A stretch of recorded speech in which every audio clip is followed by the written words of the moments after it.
Hi there, my name is Ewan Nicholson. Welcome to my channel Remembering Love. Today we're going to be looking at the question of how do we be okay with everything not being okay? So let's go into that. Now the idea of this video came from a conversation I had with a friend of mine, Tim, in Australia. During this crisis, someone in his street put up a sign that said, "Don't worry, everything's going to be okay."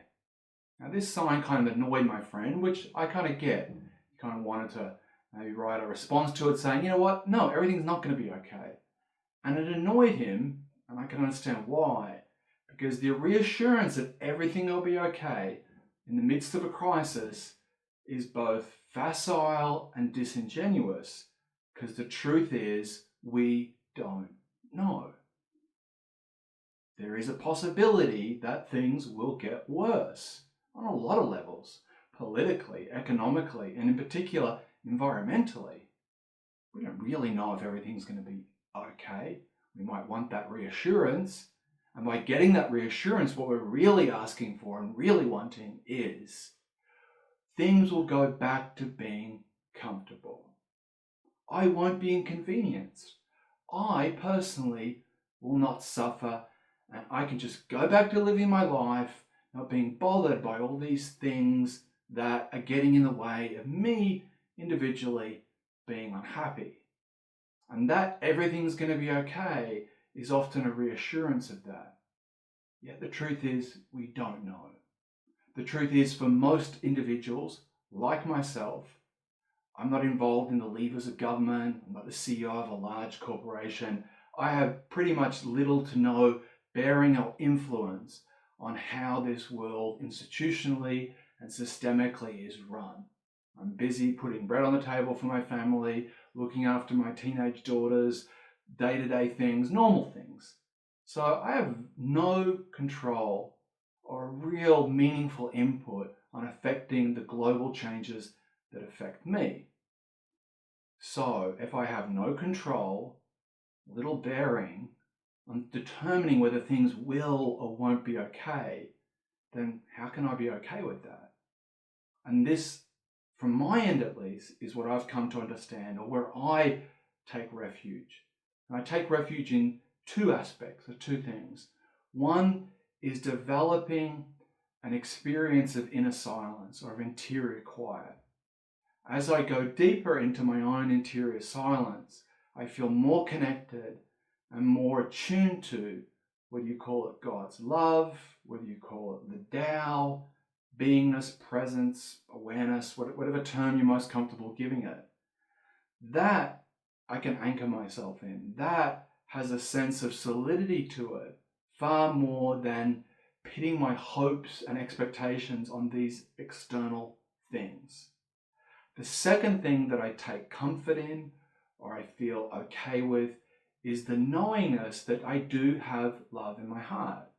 That I love my kids, I love my community, I love nature, I have kindness inside of me. And yeah, I have my selfishness and I have my issues and fears and shame and worry. I have all those. But fundamentally, there is a love inside of me that's there day to day. I look at people suffering and it hurts inside. I have love inside of me. And whatever does or doesn't happen out there, that remains day to day, day in, day out. I can come back to that and be clear that that is consistent and I can depend on that. So for me, to be okay with things not being okay consists of coming back to that interior silence, taking refuge in that, and remembering and bringing my awareness to the fact that I have love in my heart. And those two things I can depend on. Those two things I can anchor myself in. Everything else is above my pay grade, outside of my control. And the more I make peace with that, the more I just patiently accept that, the easier it is to witness and to look at this uncertain future through the lens of a certain kind of optimism. And it's not an optimism based on me remaining comfortable or things going the way that I want. Rather, it's an optimism that comes from being connected to something deeper and more meaningful than just everything being a certain way externally. And in addition to that, I can grow that feeling. I can keep working on it, being more aware, put my selfishness aside, be more loving, be more kind, connect more deeply to that inner silence. So I have the space to grow that feeling and build that feeling. So I can be of more support to others who maybe do feel a bit more freaked out or more scared. That's what I'm doing here, aiming to really share that feeling and communicate that to others, that is where our refuge lies.